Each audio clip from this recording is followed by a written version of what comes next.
Hey guys, David here with a new review for Agents of S.H.I.E.L.D. and it is for the episode entitled Spacetime Continuum.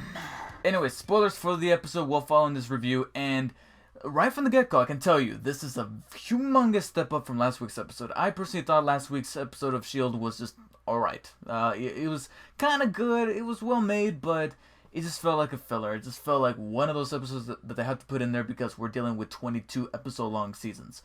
This episode, however, did propel certain things forward, adding a new wrinkle in the mix into the new dimension, if you will. But at the same time, it really did do the thing that I was hoping for Hydra to do, is to move forward. Hydra finally makes a move, and this is a new Hydra that's not necessarily under the leadership of Gideon Malik. This is under Hive, who's possessing Ward's body, and now he's got himself a brand new Neo suit, Neo from the Matrix. He's wearing the same outfit practically, and now he's the one that is legitimately calling the shots. And I love the scenes that he was in interacting with Malik, having him put on the exosuit so that he can then actually know the meaning behind his words about wanting power and all that. And he's like, really, do you know what this is? And I love how he's pretty much intimidating Malik to the point where maybe by the end of this season, we might see Malik turning tail and help out Coulson somehow. Granted, by the end of this episode, he tried to kill Daisy, but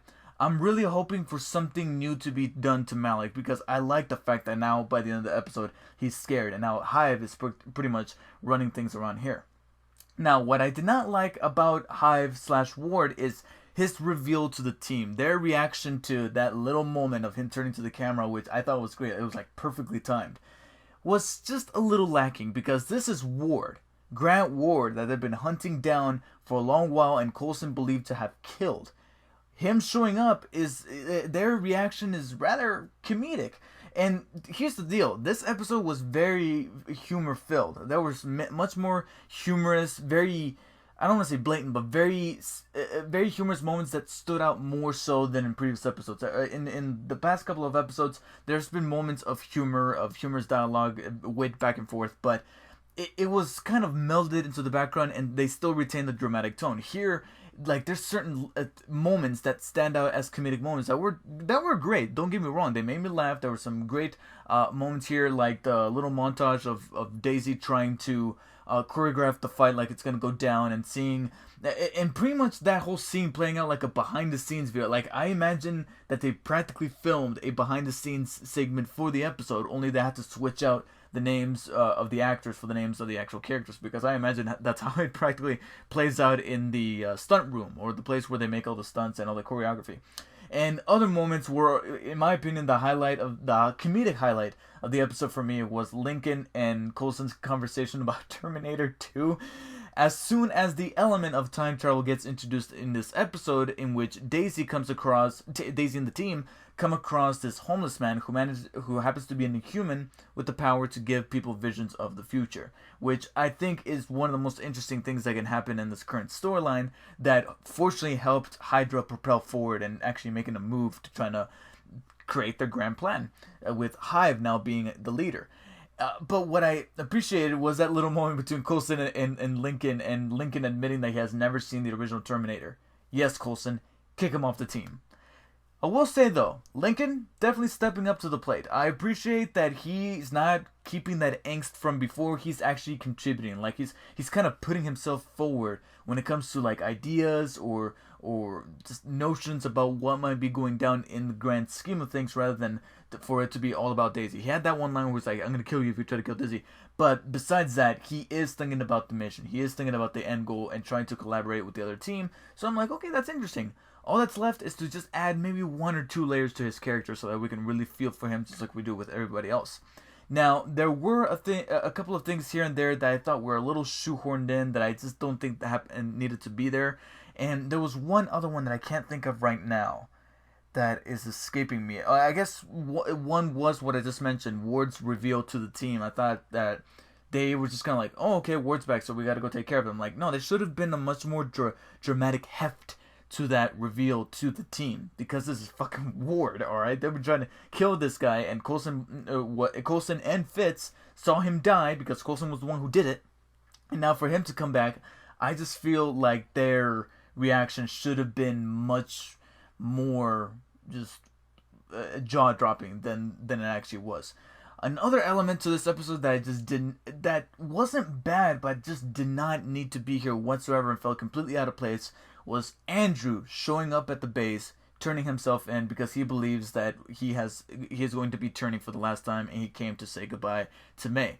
To me, it just felt like a device for her to not go on the mission and for Daisy to go instead, thus fulfilling the futuristic visions that this homeless man named Charles is able to give people. And to me, I feel like that's the kind of thing that needs to be saved up for its own episode. Like, the team goes in, tracks him down. There's cool action sequences. There's a cool, like, infiltration, Zero Dark 30 type of thing, and then they bring him in, and that's when him and May can have like the little exchange within that room that can be dramatic, that can be really emotional, can be a final goodbye. May he gets put down, and that's the death of his character. Boom, wrapped up in a nice little bow.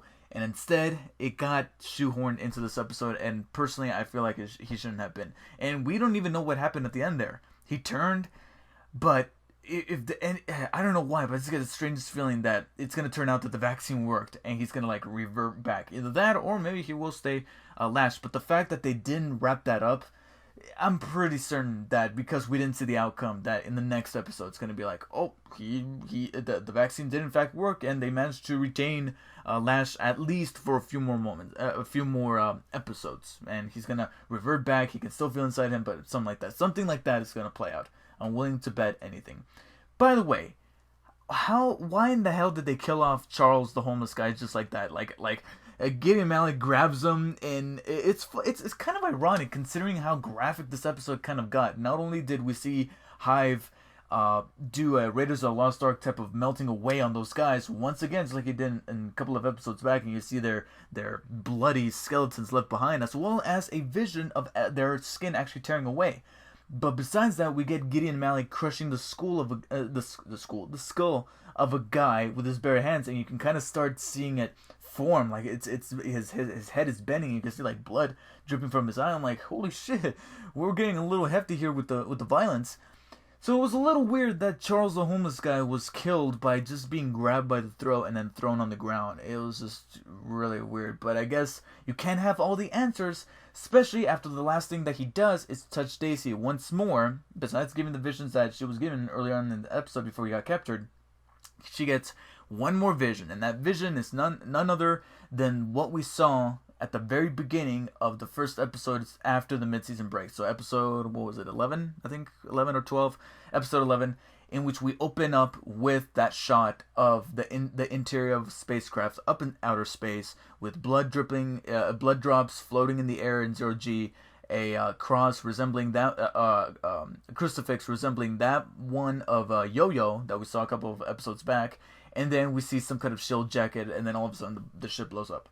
So it's nice to see that at least one of the characters within the show actually knows what us, the viewers, see, and hopefully they'll use that as a catalyst to propel things forward. Now that Hive is the leader, that somebody from outer space is now the leader of Hydra, pretty much.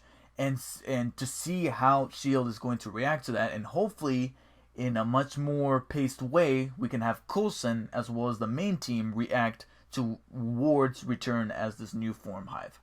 So besides that, great episode, definitely a step up from last week's, but I feel like some things could have been saved up for another episode. Something that S.H.I.E.L.D. is not necessarily new to be doing once more. So for that, I give Spacetime a... this is tough.